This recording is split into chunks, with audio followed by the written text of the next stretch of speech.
ஊர்களிலே பாஸ்கா நடக்கும். ஆனால் மரிநாதபுரத்து பாஸ்கா மிகவும் நன்றாக இருக்கிறது என்று சொல்லும்படியாக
எங்களது ஊரை பொறுத்தவரை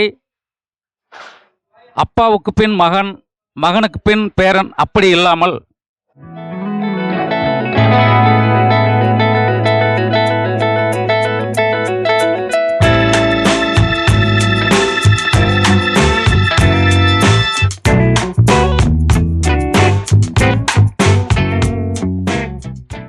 இவர்கள் எப்போதுமே இப்படித்தான் எங்களை போன்ற ஏழை எளிய மக்களை துன்புறுத்தியே வாழ்கிறார்கள். திண்டுக்கல் மறைமாவட்டம் மேற்கு மரிநாதபுரம் பங்கு எங்கள் ஊராகும். எங்கள் ஊர் திண்டுக்கல் மறைமாவட்டம் ஆவதற்கு முன் திருச்சி மறைமாவட்டத்தில் உள்ளடக்கி இருந்தது. அப்போது ஆயர் கபிரியேல் ஆண்டகை அவர்கள் ஆயராக இருந்தார்கள்.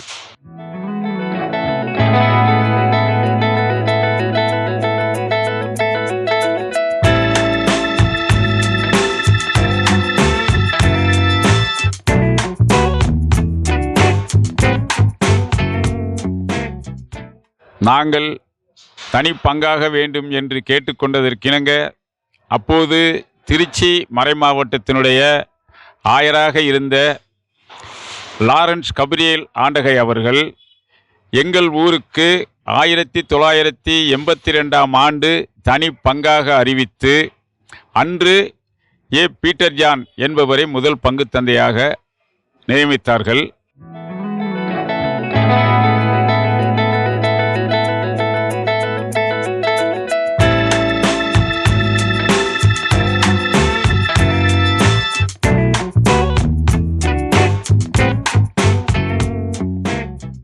தந்தை சகாயராஜ் அவர்கள் எங்களுடைய இளைஞர்களுடைய ஒரு ஆர்வத்தை ஏற்று முதல் பாஸ்கா விழாவினை நடத்துவதற்கு முன்வந்தார்கள்.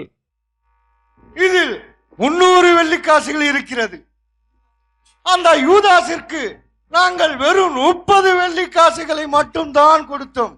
அதைவிட 10 மடங்கு உங்களுக்கு நாங்கள் அதிகமாக தருகிறோம். இதை வைத்துக்கொண்டு வேறு ஒன்றும் சொல்ல வேண்டாம். நாங்கள் சொல்வதை அப்படியே சொல்ல வேண்டும். சொல்வீர்களா? அந்த இயேசு உயிர்க்கவில்லை, அவரது உடலை வேற யாரோ தீடு சென்று விட்டார்கள் என்று சொல்ல வேண்டும். வீரர்களே, இதை வைத்துக் கொள்ளுங்கள். குருக்களே, சற்று போருங்கள், சற்று போருங்கள். குருக்களே, அருமையான வேலை செய்தீர்கள். பணத்திற்கு மயங்காதவன் இந்த பூமியில் எவன் இருக்க போகிறான்? பல ஊர்களிலே பாஸ்கா நடக்கும். ஆனால் மரிநாதபுரத்து பாஸ்கா மிகவும் நன்றாக இருக்கிறது என்று சொல்லும்படியாக எங்களுடைய இளைஞர்கள் மிகவும் சீரும் சிறப்புமாக இன்று வரை பாஸ்காவை நடத்தி கொண்டிருக்கிறார்கள். இன்று வருகின்ற 17ஆம் தேதி நடைகின்ற பாஸ்கா என்பது 29வது ஆண்டை பாஸ்காவாக நடைபெற இருக்கின்றது. இந்த 28 ஆண்டுகளும் மிகவும் சீரும் சிறப்புமாக இந்த பாஸ்கா விழா திண்டுக்கல் மேற்கு மரிநாதபுரத்திலே சிறப்பாக நடந்து கொண்டிருக்கிறது என்பதை எங்கள் ஊர் மக்கள் மட்டுமில்லாமல் மறைமாவட்டத்தில் இருக்கின்ற அனைவருமே வியந்து பாராட்டுகின்ற வகையிலே மிகவும் சிறப்பாக இந்த விழா நடந்து கொண்டிருக்கின்றது. சீடர்களே, என் போதனைக்கு செவிசாய்த்த இவர்கள் பசியோடு இருக்கிறார்கள். இவர்கள் அனைவருக்கும் உணவளிக்க வேண்டும். ஆண்டவரே, இதுவோ ஒரு வறண்ட பகுதியாயிற்று. நேரமும் ஆகிவிட்டு இவர்களின் சிலரை அனுப்பி உணவு வாங்கி கொண்டு வரும்படி சொல்வோம்.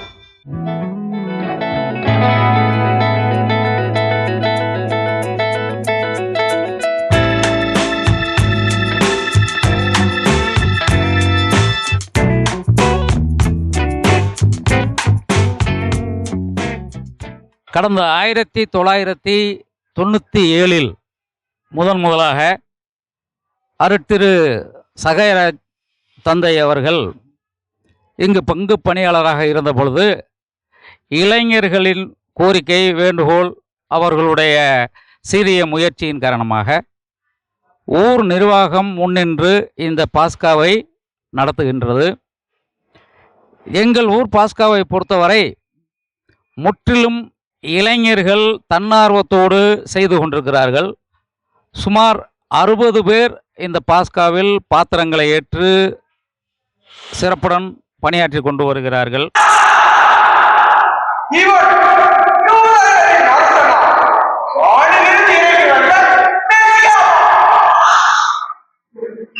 மிகவும் எளிமையான நடையில் சாமானிய மக்கள் பிற சமய சகோதரர்கள் புரிந்து கொள்ளும் வகையில் சாதாரணமாக மக்கள் புழங்கக்கூடிய வார்த்தைகளை பயன்படுத்தி அதிகமான வசனங்கள் அதிகமான காட்சிகள் கொண்டதாக அமைக்கப்பட்டிருக்கிறது. இவர்கள் எப்போதுமே இப்படித்தான் எங்களை போன்ற ஏழை எளிய மக்களை துன்புறுத்தியே வாழ்கிறார்கள். இவர்களுடன் நாங்கள் எப்படி சமாதானமாக வாழ முடியும்? உங்களிடம் அன்பு செலுத்துவோரிடமே நீங்கள் அன்பு செலுத்தினார். அதனால் உங்களுக்கு வரும் நன்மை என்ன? பாவிகளும் அப்படி செய்கிறார்களே. நீங்கள் உங்கள் பகைவரிடத்திலும் அன்பு செலுத்துங்கள். இதில் நடிக்கக்கூடிய அத்தனை பேரும் தன்னார்வமாக அவர்களுக்கு தேவையான உபகரணங்கள் உடைகள் அத்தனையும் தயார் செய்து கொள்கிறார்கள்.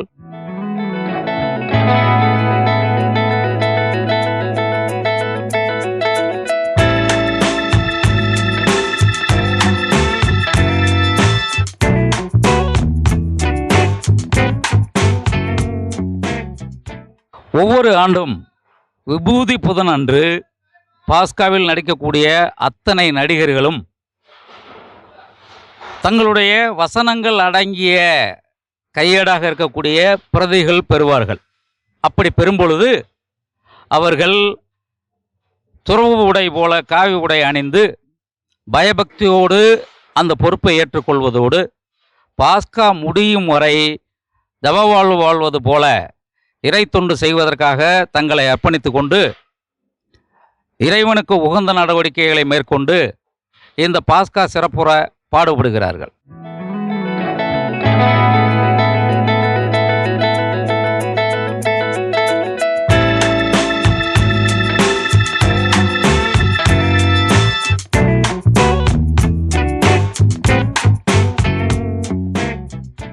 எங்களது ஊரை பொறுத்தவரை அப்பாவுக்கு பின் மகன், மகனுக்கு பின் பேரன் அப்படி இல்லாமல் திறமைக்கு முக்கியத்துவம் கொடுக்கும் வகையில் அவர்களுடைய திறமைகளை உற்று நோக்கி அவர்களுக்கு ஏற்ற பாத்திரங்களை வழங்கி செய்வதனால்தான் எங்களது பாஸ்கா இவ்வளவு மெருகோடு மற்ற பங்கிலிருந்து வந்து அதை ரசித்து செல்லும்படி அமைக்கப்பட்டிருக்கிறது என்பதை இந்த நேரத்தில் தெரிவித்துக் கொள்கிறேன். முதல் நாள் பாஸ்காவை பொறுத்தவரை நமது ஆண்டவர் இயேசு கிறிஸ்து யோர்தான் நதிக்கரையில் ஞானஸ்நானம் பெறுவதில் ஆரம்பித்து அவர் இறுதி காட்சியில் உயிர்விடும் காட்சி வரை தொடர்ந்து நடத்தப்பட்டு வருகிறது.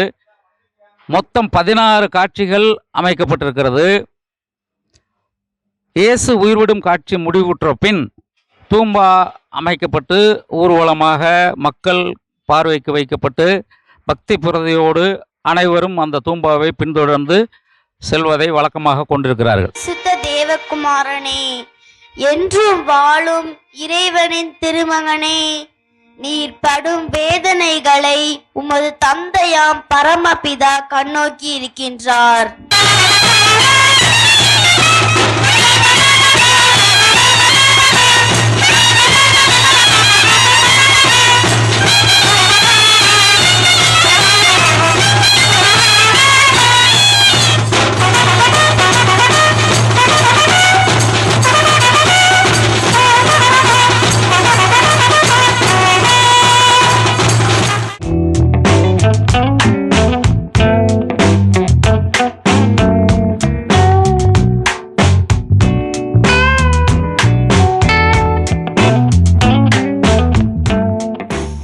வீரர்களே, துறையின் கட்டளைப்படி 39 அடிகள் மட்டும் அடியுங்கள்.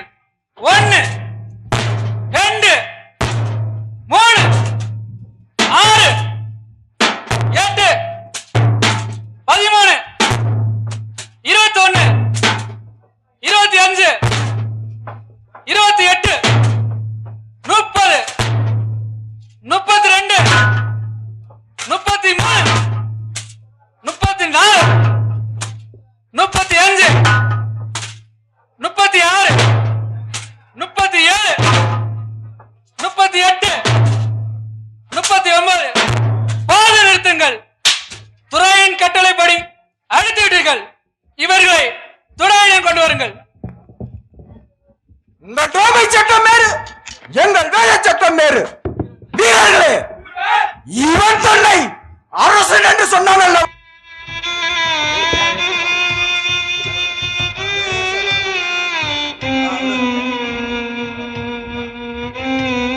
நீ உண்மையான மெஸ்ஸியாவானால் உன் தலையில் கொட்டியவன் யார் என்று சொல்.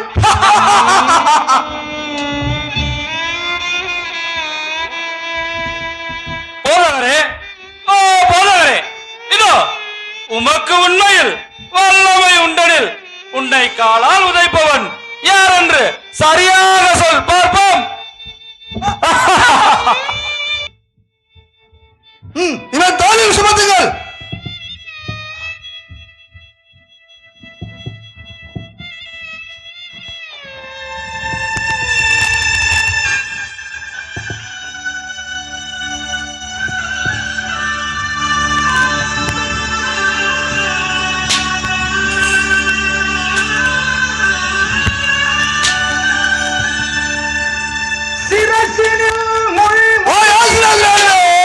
சீக்கிரம் நட. சிலுவையின் பாரம் உடலில் பெருகுது ரத்தம்.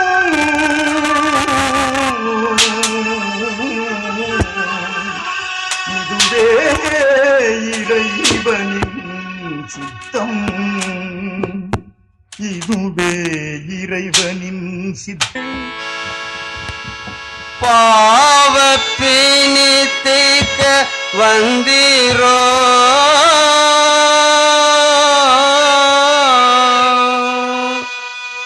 பாதகர்க்கு மன்னிப்பு தந்தீரோ.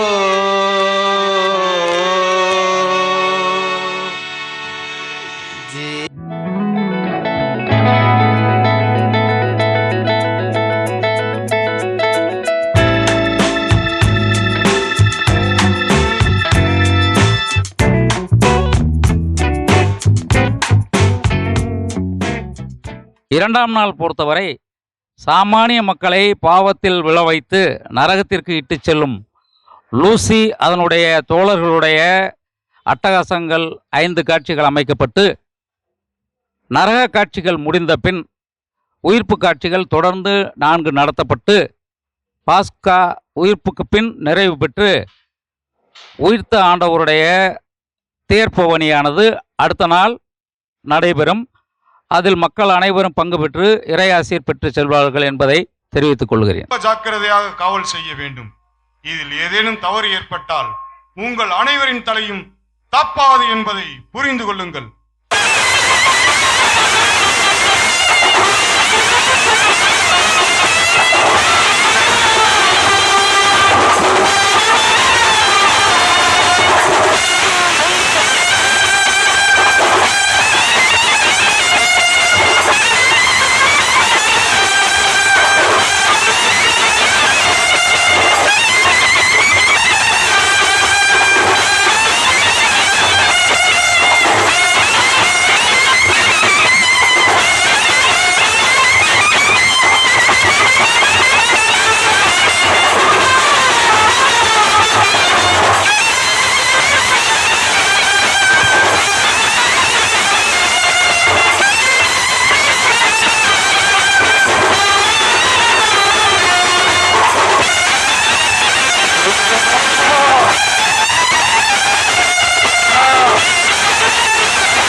மதிப்பிற்குரிய சங்கத்தார்களே, சபையோர்களே, நீங்கள் இந்த இரவில் நடக்கும் அவசர கூட்டத்திற்கு அறிவித்ததும் வந்து கலந்து கொண்டது பற்றி மிக்க மகிழ்ச்சி அடைகிறேன். ஜனதிரீம் சங்கம் கூடும் முன் இறைவனை வணங்குவது நமது வழக்கம். அதன்படி இப்போது நாம் அனைவரும் இறைவனை வணங்குவோம்.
என்ன நடந்தது இங்கு?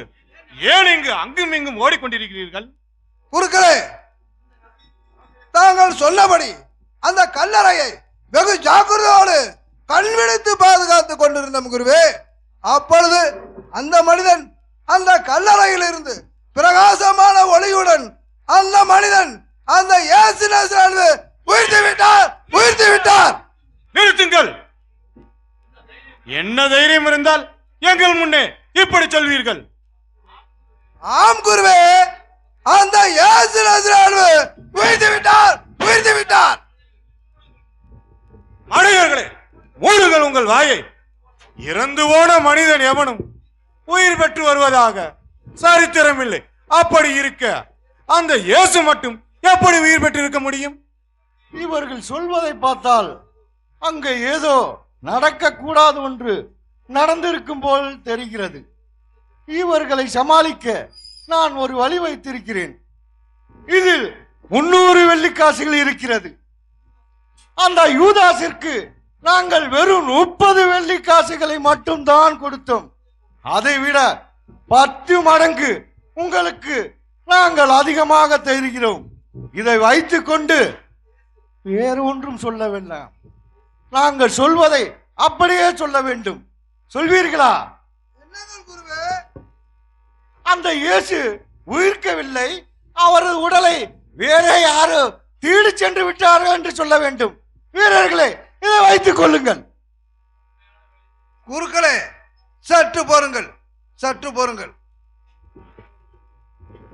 குருக்களே, அருமையான வேலை செய்தீர்கள்.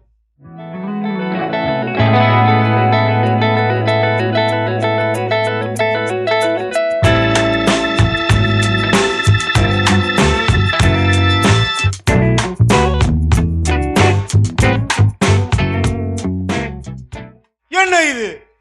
இங்கு என்ன நடந்து கொண்டிருக்கிறது?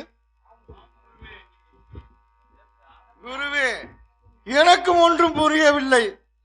எல்லா பிரச்சனையும் முடிந்து விட்டது என்றுதான் நாம் நினைத்தோம்.